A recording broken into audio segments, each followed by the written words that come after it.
Nós começamos o estudo do capítulo 1 da segunda parte do livro Céu e Inferno com uma pergunta. Esse livro foi escrito em 1863 e de lá para cá, que outros estudos aconteceram a respeito desse assunto que Kardec aborda nessa segunda parte, logo no início, que ele chama de o passamento, ou seja, o momento da morte. Ele começa afirmando que a certeza da vida futura não exclui as apreensões quanto à passagem desta para outra vida. Há muita gente que teme não a morte em si, mas o momento da transição. Kardec analisa assim, que todos se angustiam diante da morte, não resta dúvida. Ricos e pobres experimentam a mesma incerteza quanto a esse momento, mas nem todos vivem esse momento da mesma maneira. Ele diz assim, olha, vendo-se a calma de alguns moribundos e as convulsões terríveis de outros, pode-se previamente julgar que as sensações experimentadas nem sempre são as mesmas. Diante dessa incerteza, ele pensa onde buscar as respostas. Nem a ciência, nem a religião conseguem sanar as dúvidas a respeito desse momento da morte. Ao Espiritismo, então, cabe respondê-las unindo pesquisa e espiritualidade. Kardec vai expor sua teoria a partir do item 3, observando que a matéria por si não tem como sentir dor. Então, dor ou prazer, quem sente é a alma. Durante a vida, tudo que afeta o corpo repercute na alma, no espírito. Após a morte, liberta a alma, ela nada mais sente daquilo que acontece com o corpo. Ocorre que a alma, ele diz assim, olha, a alma tem sensações próprias, cuja fonte não reside na matéria tangível. E aí com a morte ela continua ligada ao perispírito, do qual ela nunca se separa. Então é o perispírito que se desprende do corpo, fazendo com que o espírito, a alma, desconecte os vínculos que o prendiam a esse corpo. Ao ler o texto é importante você contextualizar algumas expressões, como laço fluídico, fluido perispiritual, átomo do perispírito, molécula do corpo, que são termos que faziam sentido na época. Hoje Kardec falaria em conexões, energias, células em vez de moléculas, né? E aí nós paramos para discutir algumas situações práticas. Por ocasião da morte, por exemplo, como nós vamos saber se a pessoa está ainda ligada ao corpo ou não? A Celita lembrou casos de cremação, né? Seria doloroso para o espírito perceber seu corpo sendo queimado? Quanto tempo levaria para o espírito se desligar efetivamente do corpo? A Flávia também questionou o caso de doação de órgãos. Será que o espírito sente quando os órgãos são retirados, uma vez que o órgão precisa ser retirado ainda vivo? Isso tem que ser feito logo após a morte cerebral. O espírito sente dor? A Celita lembrou aquela narrativa do espírito Hilário Silva no conto intitulado Suicida, que está lá naquele livro A Vida Escreve, psicografado pelo Chico. O Hilário narra a angústia do espírito Marina, que havia cometido suicídio, e ela percebendo o abuso sexual cometido sobre o seu cadáver por parte dos médicos que o examinavam. Isso tem tudo a ver com o que Kardec escreve assim, olha, da pessoa que morre repentinamente, sem saber e continua se sentindo viva. Kardec cita então um trecho deve ser de alguma mensagem recebida na época, porque está entre aspas, né? Ele diz assim, olha, a sensação dolorosa da alma por ocasião da morte está na razão direta da soma dos pontos de contatos existentes entre o corpo e o perispírito e, por conseguinte, da maior ou menor dificuldade que apresenta o rompimento. A escolha desse texto deve ter a ver com o gosto de Kardec pela matemática, né? Porque essa soma desses pontos de contato, isso deve ser apenas um recurso didático para dizer que o sofrimento no instante da morte está relacionado ao apego à vida material, que é o que ele vai comentar então nos itens seguintes. No item 5, ele analisa então o que seriam as duas variáveis que influenciam no maior ou menor sofrimento no instante da morte, que são o maior ou menor desprendimento do espírito, a variável que ele analisa, e a outra, né, a maior ou menor coesão entre o corpo e o perispírito. A gente teve dificuldade lá no nosso grupo de entender o que Kardec está querendo dizer com essa palavra coesão, porque ele distingue isso do desprendimento. Se ao cessar a vida orgânica o perispírito estiver ainda muito ligado ao corpo, o espírito pode sofrer até mesmo os efeitos da decomposição do corpo, até que aconteça o completo desligamento. Alguns relatos mediúnicos obtidos nas sessões que Kardec observou apontavam para essa situação que os espíritos demonstravam ser muito dolorosa. Ao longo do capítulo, nós fomos observando que a perspectiva que Kardec adota, ela está mais relacionada ao fenômeno biológico da morte. Na época não existia essa ênfase que se vê hoje, por exemplo, em relação aos aspectos sociais, psicológicos ou mesmo emocionais, que na análise da situação da morte faz uma enorme diferença. É aí que os estudos posteriores nos ajudam a ampliar o entendimento desse assunto que é tão relevante para todos nós, né? Para Kardec, quanto mais rápido o desprendimento do espírito e quanto menor a ligação entre corpo e espírito, mais rapidamente o espírito deixa de sofrer. Ele escreve assim, olha, se o desprendimento se operar sem dificuldade, a alma deixará de experimentar qualquer sentimento desagradável. No item 6, ele vai referir-se a um fenômeno que despertou o interesse de vários pesquisadores depois dele, que ele chamou de perturbação, que é a perturbação sentida pelo espírito no momento do seu desligamento do corpo físico. Kardec anota assim, olha, nesse instante, a alma experimenta um torpor que paralisa momentaneamente as suas faculdades, neutralizando, ao menos em parte, as sensações.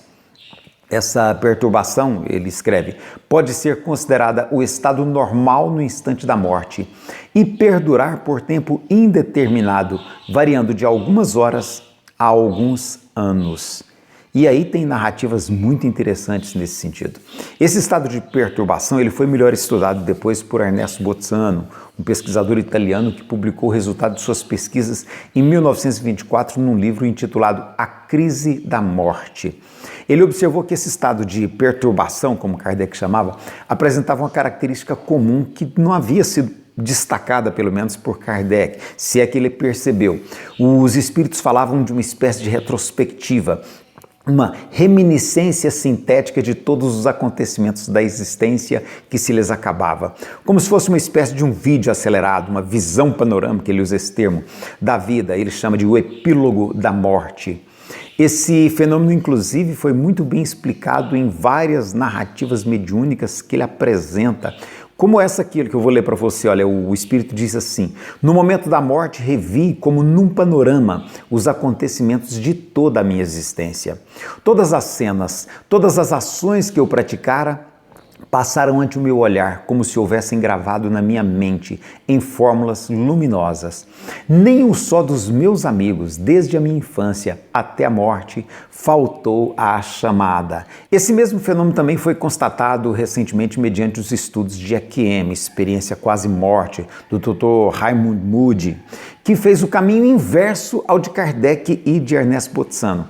Enquanto Kardec e Bozzano estudavam o que os espíritos narravam após a sua morte, o Dr. Moody procurou ouvir as pessoas que quase morreram, ou seja, aquelas pessoas que estiveram no limiar da morte, mas conseguiram ser trazidos novamente à vida. Como regra, os sobreviventes de uma EQM contam que também viveram essa experiência, a experiência dessa retrospectiva, dessa crise da morte, na linguagem do Bozzano, com a diferença de que eles sobreviveram. No item 7, Kardec entende que essa perturbação se daria depois da desagregação da matéria, que seria o colapso das funções fisiológicas, do que ele chama de desligamento total. Mas as experiências de EQM mostram exatamente o contrário.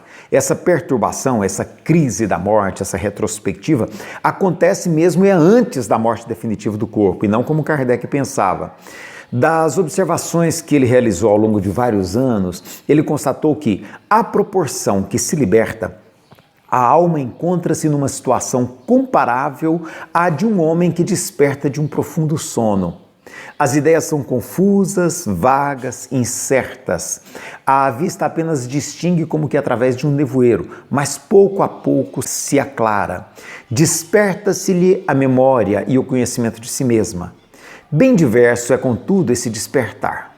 Calmo para uns, acorda-lhes sensações deliciosas. Tétrico, aterrador e ansioso para outros, é qual horrendo pesadelo.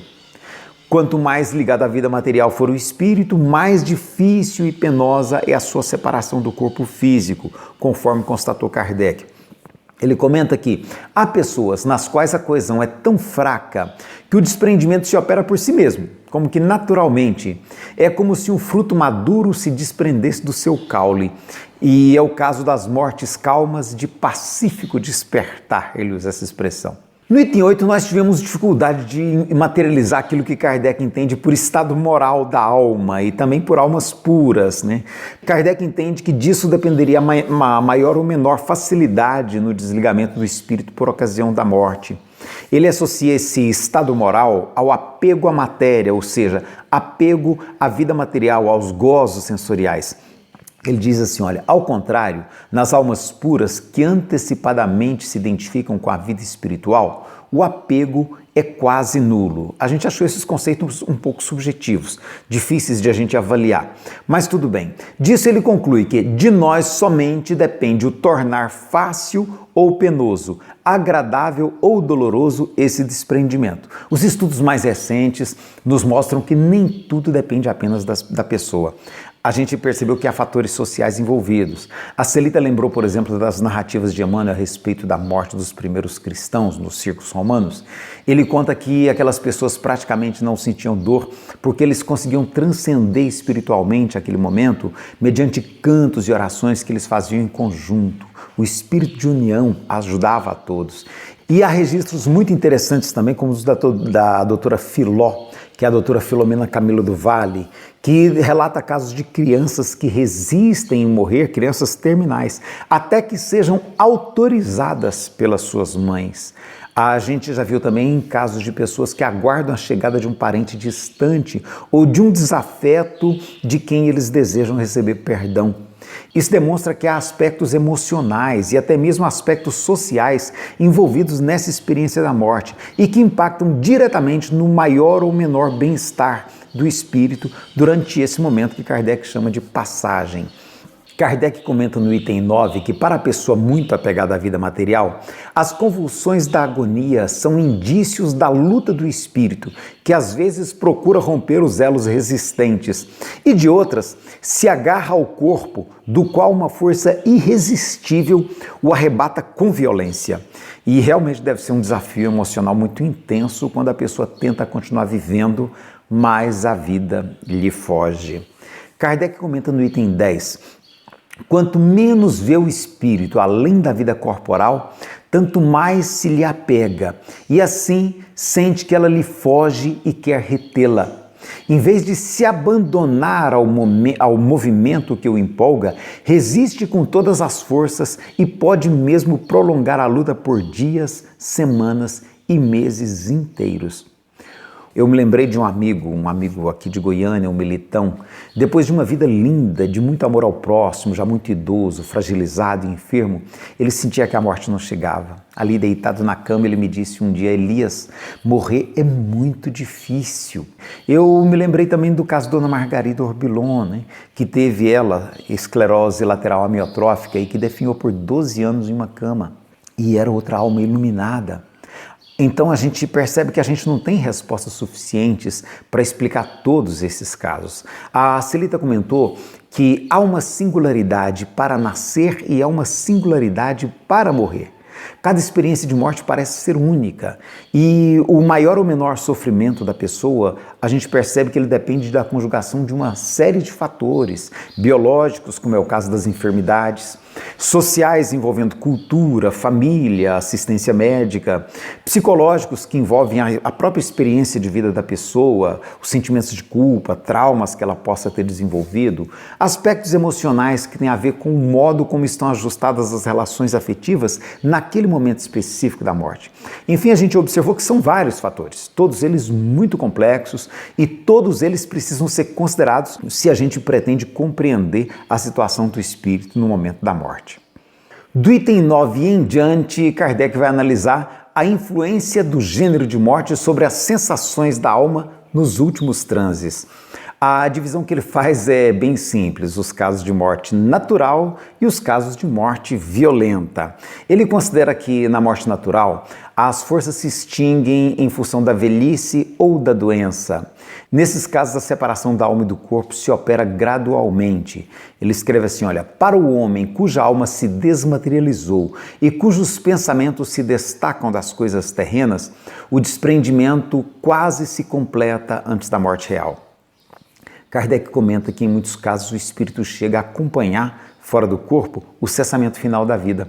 Para esses, a perturbação, ele observou que a perturbação é quase nula, ou antes, não passa de ligeiro sono calmo, do qual desperta com indizível impressão de esperança e ventura. As sensações que essa pessoa sente, ele observou que são de alívio e alegria.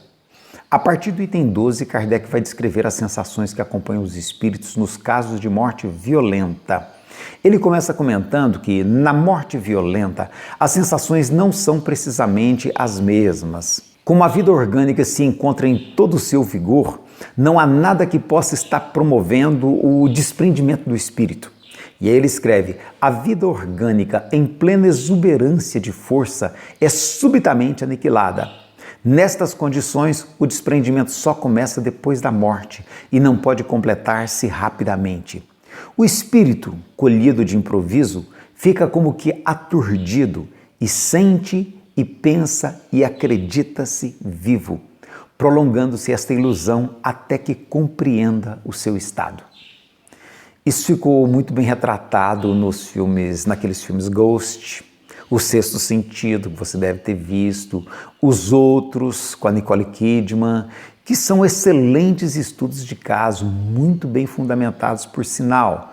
Nesse ponto nós fizemos um exercício que foi relacionar essa explicação de Kardec para o momento da morte ao próprio Allan Kardec, que morreu de maneira súbita.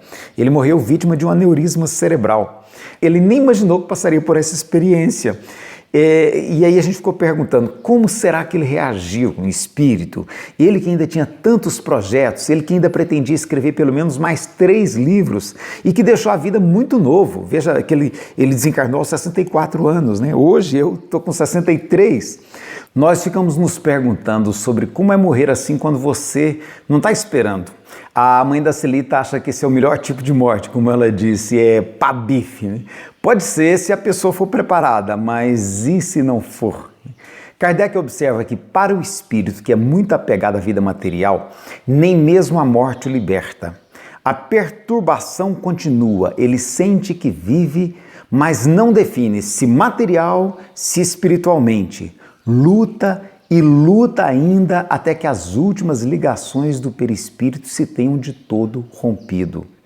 Kardec comenta que nestes casos o espírito pode continuar sentindo as dores físicas associadas à enfermidade que lhe pôs fim à vida, até que se complete inteiramente o desligamento do perispírito. A Flávia contou o caso de uma funcionária do irmão dela que morreu, mas continuava indo trabalhar. A sua cunhada a via ali, mexendo nas coisas da empresa. A Flávia contou que a cunhada dela disse para o espírito da moça, né? Cida, você não está mais nesse mundo. E só depois disso é que a moça deixou de aparecer ali no local da empresa. Para onde ela foi é que a gente também não tem como saber. Isso lembra outro livro interessante sobre o assunto que se chama Uma Porta para a Luz, de autoria de Carmen de Seive e Jocelina Orellano. Elas relatam experiências desenvolvidas por elas mesmas, uma delas monja budista, a outra psicóloga e a terceira uma freira católica, por incrível que pareça. Elas promoviam reuniões para encaminharem os espíritos das pessoas que morreram e não descobriram a luz na linguagem que elas usam. E elas fizeram esse estudo lá no México. E veja que elas não são espíritas. Mesmo assim, elas realizam uma sessão mediúnica a 3 e com excelentes resultados, bem na linha do que Kardec recomenda lá no item 15, no final desse mesmo capítulo, tá? Que nós estamos estudando. Kardec chama a atenção do leitor para as inúmeras possibilidades de pesquisa que se abrem nesse terreno, né? Especialmente nas situações em que o espírito se sente vivo mesmo depois de morto. E ele observa, este estado intermediário entre a vida corporal e a espiritual é dos mais interessantes para ser estudado. Nas reuniões mediúnicas, os espíritos relatam sentir as dores dos ferimentos, os traumas, o desespero de se verem morrendo, mesmo já estando mortos, mesmo já depois de libertos do corpo físico. Por isso que é preciso todo um trabalho de esclarecimento e de assistência para que eles percebam que não precisam mais ficar naquele estado, para que eles percebam que não precisam mais ficar presos a esse mundo material. Mas a Celita entende que o grande desafio é a preparação para a morte. Ela contou para nós que a mãe dela estava muito doente e ela ouviu da mãe uma coisa que ajudou a perceber melhor essa questão. A mãe dela disse para ela assim, olha, se Deus me chamar e estiver na minha hora, eu estou pronta para ir embora. Mas não é fácil pensar nisso, mesmo assim. Então ela tem feito todo um treino para se desprender, para admitir essa ideia. E aí a gente estava perguntando qual será o sentimento, por exemplo, de uma pessoa que está com câncer terminal. E esse caso, inclusive, do câncer terminal, é uma parte de estudo, de um outro estudo muito interessante, que é o estudo da doutora Elizabeth Kübler-Ross, no seu livro Sobre a Morte e o Morrer.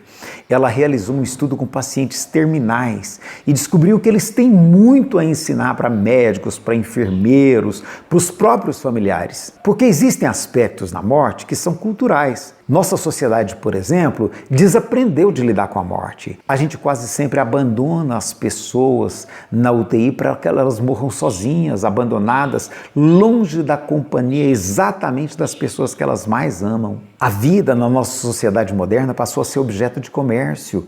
Distende-se a vida o máximo possível através de recursos tecnológicos, de medicamentos, de drogas. E como nós aprendemos a rejeitar a morte, então acaba que vale tudo para manter a pessoa viva. E aí, manter o paciente vivo pode ser um negócio extremamente lucrativo. O trabalho da doutora Elizabeth Kübler-Ross, inclusive, motivou a preocupação com uma morte digna, com uma morte assistida, cercada de cuidados, cercado de amor dos familiares, até a ideia de morrer em casa. A gente tem retomado a partir desses estudos dela. Às vezes, lutar contra a morte não vale a pena, mas vale a pena oferecer condições dignas de atenção, de carinho, de assistência à pessoa que está morrendo. Inclusive, foi da experiência dela que surgiu uma ideia que vigora hoje no mundo inteiro dos cuidados paliativos. Isso tudo me faz lembrar dos últimos momentos da minha mãe, que recusou todo e qualquer tratamento que fosse simplesmente destinado ao prolongamento artificial da vida dela, né? Ela queria muito morrer em casa, ela não queria ficar entubada numa UTI, ela pediu isso muito pra gente. Como o seu coração não suportava mais uma troca de marca-passo, que ela usou ao longo dos últimos pouco mais de 10 anos, ela estava sendo mantida viva mediante medicamentos mesmo. E no local onde ela menos queria estar, que era uma UTI. E o pior é que a gente não tinha como levá-la para casa, como ela pedia, porque os médicos achavam que ela podia não resistir ao trajeto, à movimentação para colocar na ambulância, as medidas que seriam necessárias para poder removê-la do hospital. Então ela pediu que fossem suspensas todas as medicações que apenas retardavam a sua morte, no caso, né? Isso foi um desafio muito grande para nós familiares e mesmo para a equipe médica. Mas ao final nós conseguimos que prevalecesse a vontade dela. Ela foi transferida para uma UTI humanizada, onde ela ficou sob os cuidados nossos, né? No caso da família, a gente se revezava fazendo companhia para ela o tempo todo. E minha esposa Iracilda e eu tivemos a honra de estar com ela na sua última noite. Nós ficamos cantando com ela, até não saber mais nem o que cantar, né? Ou que música que nós ainda não tínhamos cantado. Então foi um momento muito interessante. Se a gente parava de cantar, ela pedia pra gente, né? Não, canta de novo, continua cantando. E a gente foi cantando, enquanto a gente dava conta. Aí por fim a gente já começou a repetir as músicas, porque não tinha mais música pra gente cantar. E no final, já amanhecendo, ela ainda quis tomar o café da manhã. E logo depois que ela tomou esse café, o coração sofreu um novo baque e ela percebeu que era o fim. Aí ela me disse, Elias, chegou a minha hora. Eu a abracei, continuei cantando para ela que morreu nos meus braços. Foi uma das experiências mais lindas da minha vida. Foi uma das experiências mais educativas, mais emancipadoras, porque a gente vai percebendo que a gente tem muito que aprender ainda sobre a morte, sobre o ato de morrer, né, como a doutora Elizabeth Kübler-Ross propôs no título do seu livro. O fato é que com o livro Céu e Inferno, Allan Kardec abre uma discussão, ele abre uma área de estudos. Muitos pesquisadores deram prosseguimento aos seus estudos e conseguiram trazer grandes contribuições, e há hoje uma riqueza de informações que pode nos ajudar a construir uma nova cultura em torno do momento da morte, a resgatar, por exemplo, a simplicidade desse momento, que é um dos momentos mais importantes da nossa vida. A resgatar a importância do cuidado, a importância do afeto, a importância daquela atenção amorosa, da companhia para aqueles que estão partindo, né? A importância do equilíbrio emocional, da preparação do ambiente espiritual para aqueles que aqui vão permanecer, de modo que esse momento, que é tão importante, que pode até ser sublime, dependendo da maneira como ele seja vivido, ele possa também ser um momento de aprendizado e de crescimento para todos nós, e possibilitando um retorno tranquilo e, por que não dizer, até mesmo feliz às nossas origens espirituais. No próximo vídeo nós vamos começar a estudar os 67 casos selecionados por Kardec e o modo como ele classificou todos esses casos para poder abordar esse assunto no livro que ele escreveu. Se você ainda não se inscreveu no nosso canal, eu convido você a se inscrever, a curtir o nosso vídeo, para a gente fortalecer essa comunidade de estudo que nós estamos construindo em torno da obra de Allan Kardec. Muito obrigado por ter estado conosco, muita paz, fica com Deus.